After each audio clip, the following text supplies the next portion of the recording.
एक औरत कहती है कि मेरा खामद किसी वजह से लंबी मुद्दत के लिए गायब हो गया।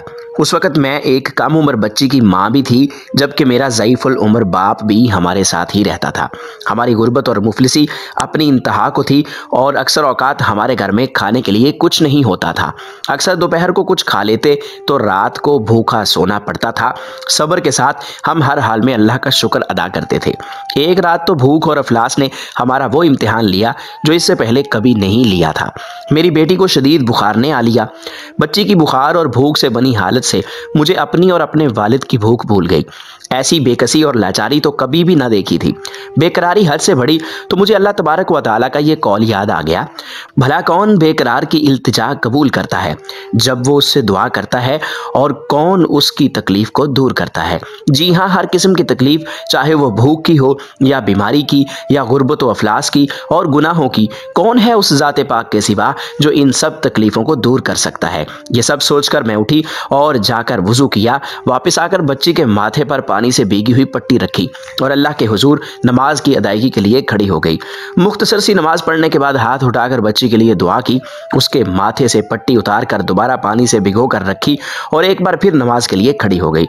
नमाज के बाद एक बार फिर बारगाह इलाही में दुआ के लिए हाथ उठाए, दुआ से फरागत पर पानी की पट्टी तब्दील की और दोबारा नमाज के लिए खड़ी हो गई। ये अमल मैंने कई बार किया। जब मैं ये सब कुछ बार बार दोहरा रही थी तो किसी ने दरवाज़ा खटखटाया। इस हैरत के साथ कि भला रात के इस पहर कौन हो सकता है, मेरे वालिद ने पूछा। कौन? और जवाब आया कि डॉक्टर हूँ। मैं और मेरे वालिद हम दोनों एक दूसरे को हैरत से देख रहे थे कि इसको किसने बुलाया। मेरे वालिद ने जाकर दरवाज़ा खोला। डॉक्टर ने आते ही पूछा, मरीज़ा किधर है? और हमने सादगी से बच्ची की तरफ इशारा कर दिया। डॉक्टर ने बच्ची को चेक किया, कागज़ पर एक नुस्खा लिखकर मेरे हाथ में थमाते हुए बोला, लाइए मेरी फ़ीस दीजिए और मैं चलता हूँ। मैंने आहिस्तगी से जवाब दिया, डॉक्टर साहब, हमारे पास तो आपको देने के लिए फ़ीस के पैसे नहीं हैं, बल्कि हमारे पास तो कुछ भी नहीं है।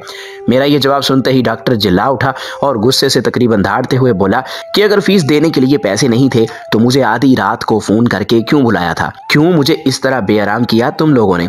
डॉक्टर के मुंह से टेलीफोन का सुनकर मुझे लगा कि डॉक्टर गलती से हमारे घर आ गया है।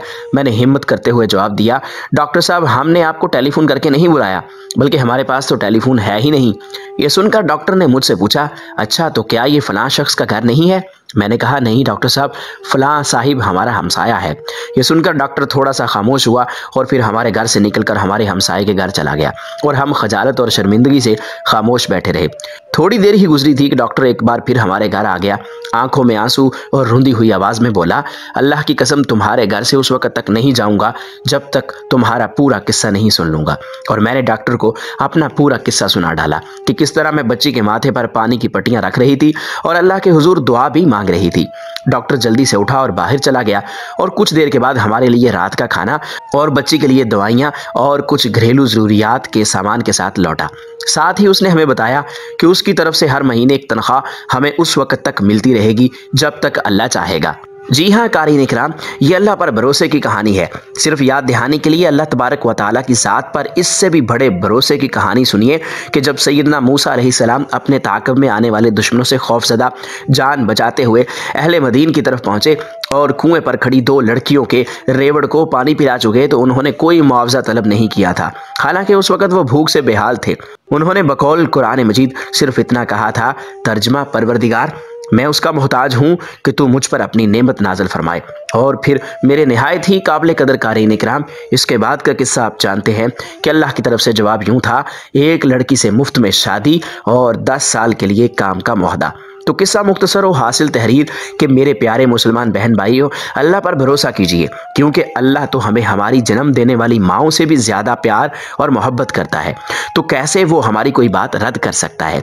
निहायत माजरत के साथ कड़वा सच तो ये है कि मुझ गुनाहगार समेत हम सब उस ज़ाते बारी ताला से इस तरह मांगते ही नहीं कि जिस तरह मांगने का हक होता है। अल्लाह ताला मुझ गुनाहगार समेत हम तमाम मुसलमानान आलम को ज़ाते रब्बुल आलमीन पर मुकम्मल एतमाद व ईमान रखते हुए हर मुसीबत, इम्तिहान, आजमाइश और परेशानी पर सिर्फ अपना मोहताज करे और ताहयात आइन सिराते मुस्तकीम पर चलने की कामिल तौफीक अता फरमाते हुए वक्त नज़ा कलमा तौहीद और रिसालत नसीब फरमाए। आमीन सुम्मा आमीन या रब्बल आलमीन।